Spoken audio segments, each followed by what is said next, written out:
How do professionals evaluate information online? How can this be helpful to your future career? Here we have advice from professors to help you evaluate reliable information.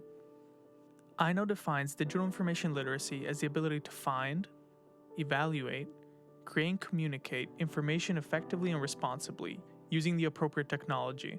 I know teaches students digital information literacy skills to help prepare them to navigate the future of digital information.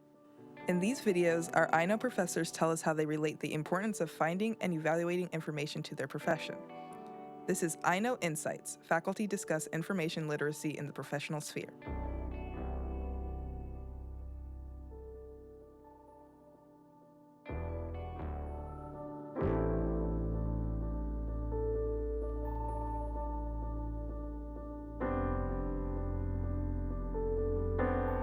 So this semester in design history, that's the course that I taught where we implemented the I Know activity. Students were given a research assignment where they had to find a missing graphic designer from the the design history canon. As part of this research project, which required them to cite like 5 to 7 sources, we did a practice assignment where they went ahead and pulled a few sources and then did like a red light, yellow light activity. We used a Miro board for this tool, this project, which is basically just like a whiteboarding tool. So everyone threw in links to their resources, and then from there they were able to add sticky notes, red sticky notes or yellow sticky notes, depending on what kind of warning flag they were seeing. And so students kind of went through their papers, and then when they found like a quote or like some objectionable content perhaps, or something they had a question about, they went ahead and recorded that on the sticky notes. And so we got to see kind of the different levels of concern students had about the credibility and suitability of the sources. This effort was collaborative, so once they kind of checked those sources, they were able to swap with a partner who was also able to assess and see if they ended up with kind of the same results and have a dialogue about kind of things that they were seeing.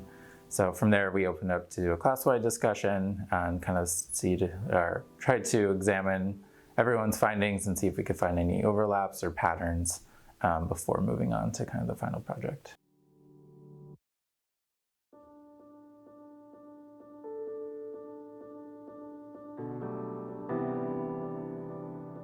If they're pulling from social media, it can feel true because it's coming from someone that they know or their friends, but without kind of those sources or context, it becomes really critical that they evaluate the information for accuracy before building their work upon it or presenting it to a client. I think oftentimes students are kind of overwhelmed with the information that they received, or in a classroom setting they're required to move pretty quickly, and that doesn't always give them time to take a pause and kind of double check what the information they're getting, where they're getting it from.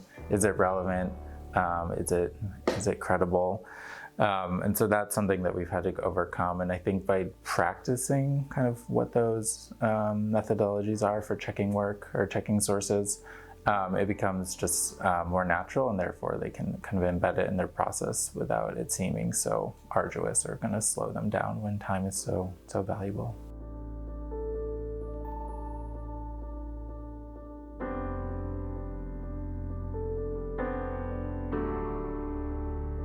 Yeah, I think first I look at the platform. Like social media, like it's generally not necessarily reliable. So finding information there is, I feel like I already have in the back of my mind, I'm already a little worried. If it's coming from a reputable source, think like an account or like an organization, their social media, that tends to help. From there, I'll look at like reputable organizations, social media, scouring the internet. I feel like it's really important to see kind of who's publishing the information. We use a lot of research that we do is visual research, so we are looking at images, collecting images. And so if those are not labeled with like the author or the date, it becomes really hard to find or use that appropriately.